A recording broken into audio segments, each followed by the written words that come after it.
Hello, here's another AQA A-level question on simple harmonic motion. If you want to try to answer this question yourself, pause the video now. If you got the answer D, well done. Okay, so a particle oscillates with an undamped simple harmonic motion. The acceleration of the particle, and then we've got 4 statements and we have to find the correct one. So let's think about a spring mass system. There's the spring, there's the mass, and we'll say that's at its equilibrium position, and then we can imagine the spring moving upwards, maybe to its maximum positive displacement at that point there. Okay, so the first statement is the acceleration is always in the opposite direction to its velocity. Well, what we can say about the acceleration, all the time the mass is above the equilibrium point, the acceleration is downwards, pointing downwards.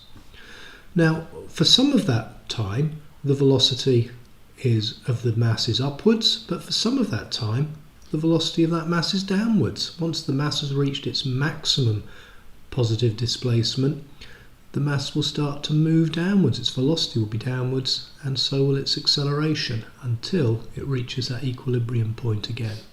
So that's not true.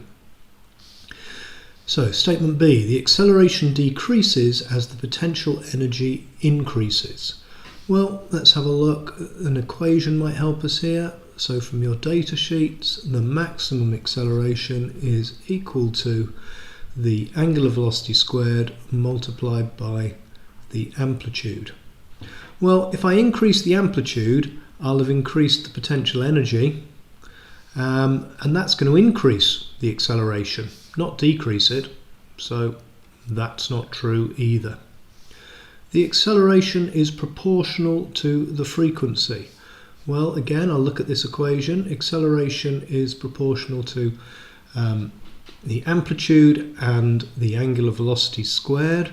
Well, angular velocity is equal to 2 pi multiplied by the frequency. So the angular velocity is proportional to the frequency, but because the acceleration, or the maximum acceleration, is proportional to the angular velocity squared, the acceleration is proportional to the frequency squared, not just the frequency. So that's not correct. It's at its least when the speed is at its greatest. Yes. So let's go back to this diagram. When this mass moves down, it gets faster and faster and faster, and it actually reaches its maximum velocity at the equilibrium point. At that equilibrium point, the acceleration is actually 0. So maximum velocity at the equilibrium, but minimum acceleration. So acceleration is least when the speed is greatest. Absolutely true.